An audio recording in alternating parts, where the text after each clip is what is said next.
Let us pray in the name of the Father, and of the Son, and of the Holy Spirit. Amen. O Jesus, through the Immaculate Heart of Mary, I offer you my prayers, works, joys, and sufferings on this day for all the intentions of your Sacred Heart, in union with the holy sacrifice of the Mass throughout the world, in reparation for my sins, for the intentions of all my relatives and friends, and in particular for the intentions of the Holy Father. Amen. Here are the intentions of the Holy Father for the month of November. For the Pope, we pray for the Holy Father as he fulfills his mission. May he continue to accompany the flock entrusted to him with the help of the Holy Spirit. Our Father, who art in heaven, hallowed be thy name. Thy kingdom come, thy will be done, on earth as it is in heaven. Give us this day our daily bread, and forgive us our trespasses, as we forgive those who trespass against us. And lead us not into temptation, but deliver us from evil. Amen.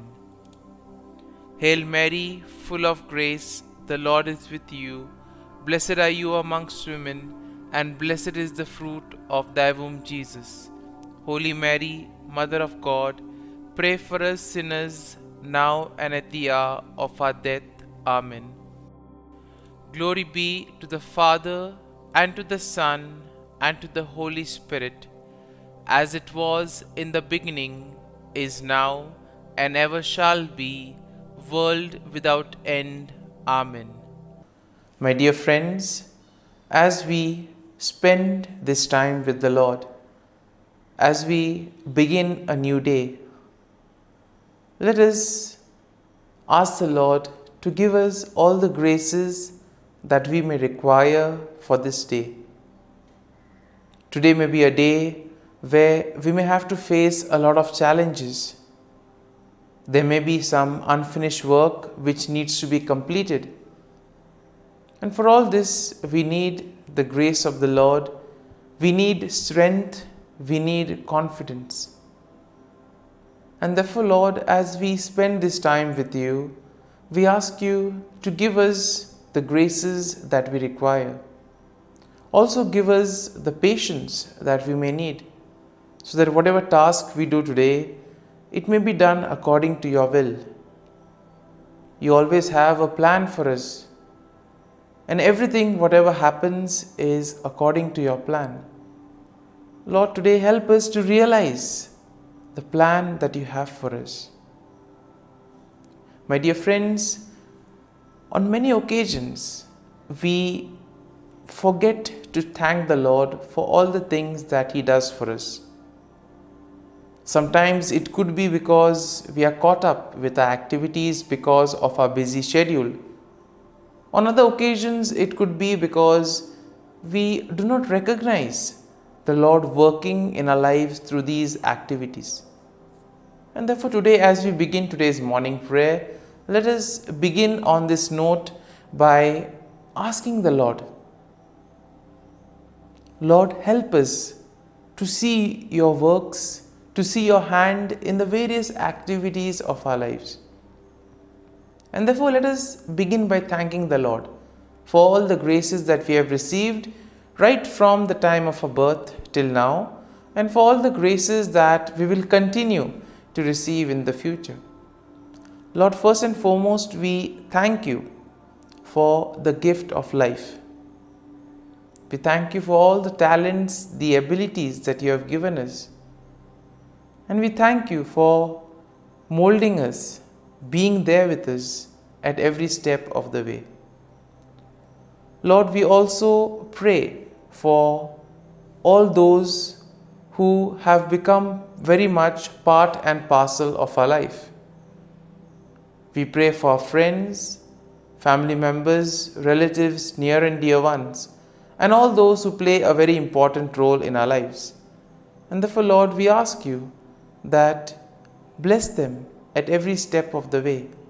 They have guided us, they have made us who we are. It is because of their hard work, their time and dedication that we have become who we are. And therefore, Lord, we ask you to bless all their endeavors and give them the graces that they may require. Lord, we also thank you for all the activities that have gone by, for guiding us, for protecting us. Most importantly, we thank you for the gift of this day, a day that may have its challenges. And therefore, Lord, we ask you to be with us, to guide us, and to protect us.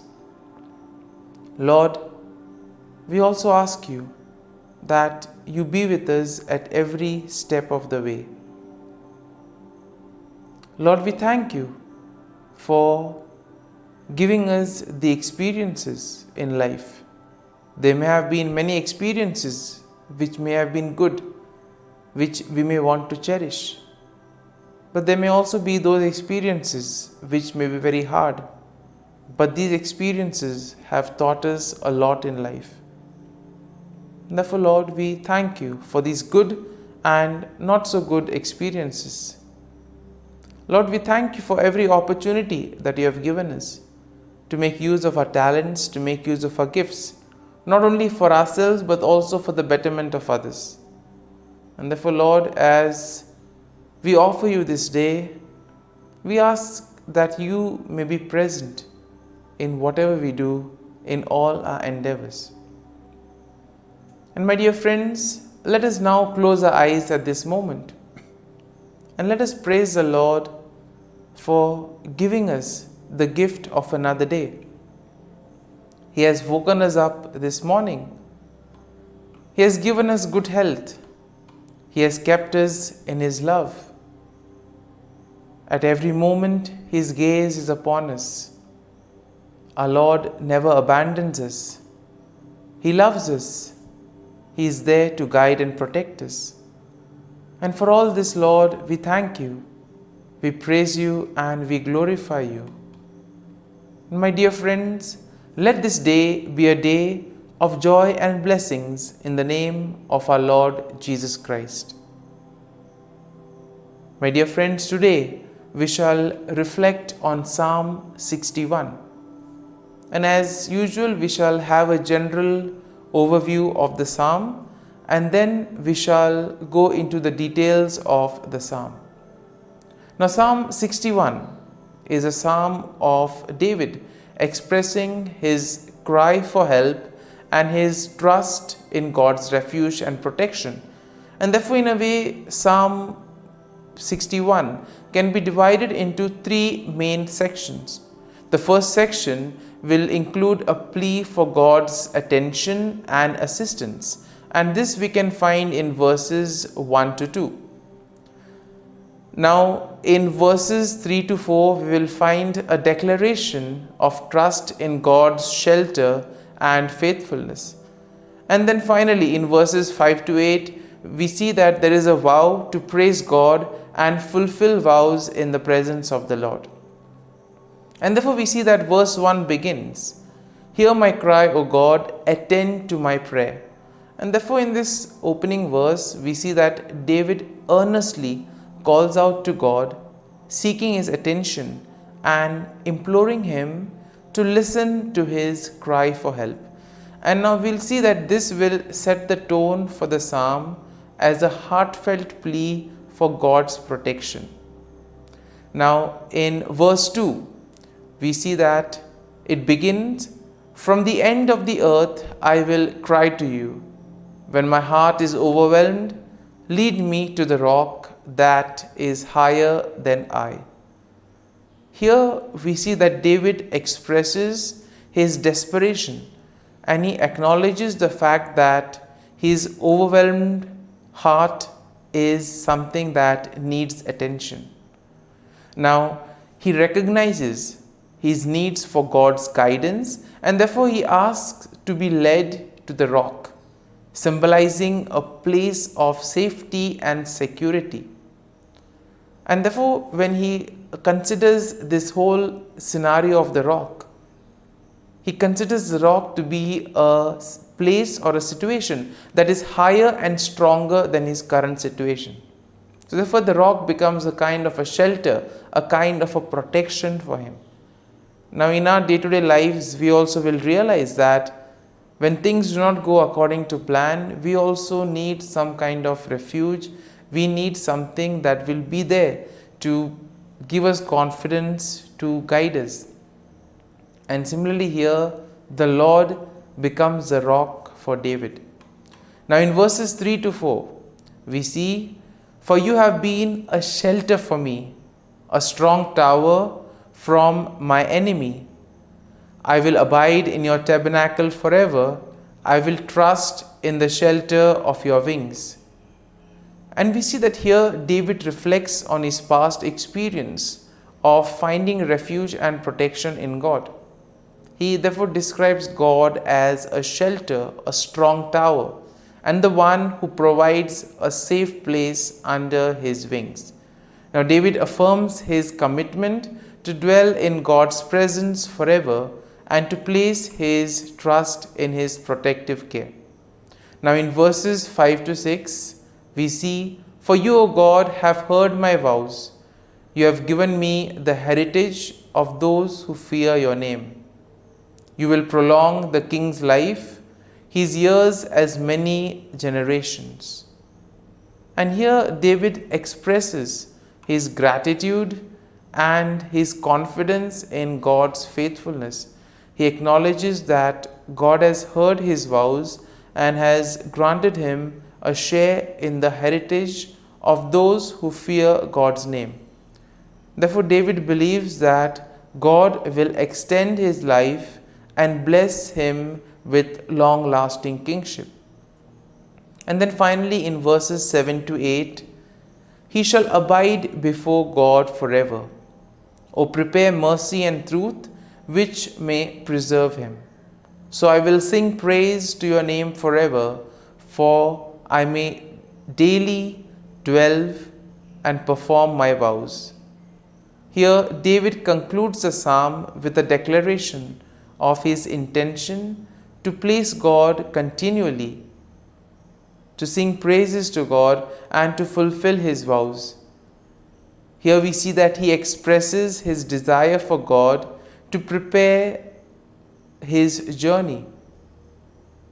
Therefore, he expresses his desire to be seen in the mercy of the Lord.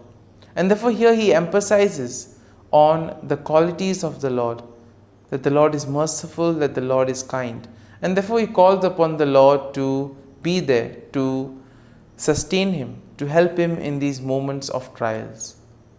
And therefore, my dear friends, overall we see that Psalm 61 showcases David's heartfelt cry for God's help and his unwavering trust in God's refuge and faithfulness. It highlights a theme of seeking shelter and protection in God, especially during moments of distress. And therefore the psalm encourages a posture of praise and commitment to fulfilling vows in response to God's intervention and steadfast love. And therefore, my dear friends, having reflected on this psalm, let us spend a few moments in silence. Let us allow the psalm to take root in us, so that whatever we may have gained, it may be a verse or a thought that touched us, that may have got our attention. Let us remain with that verse, let us remain with that thought. And therefore, allow the Lord to lead you. Let the psalm become part of you. So as you spend a few moments in silence, remain with this thought, remain with this verse. And therefore, let the psalm become part of you, so that together your actions may reveal the love, praise, and joy of the Lord.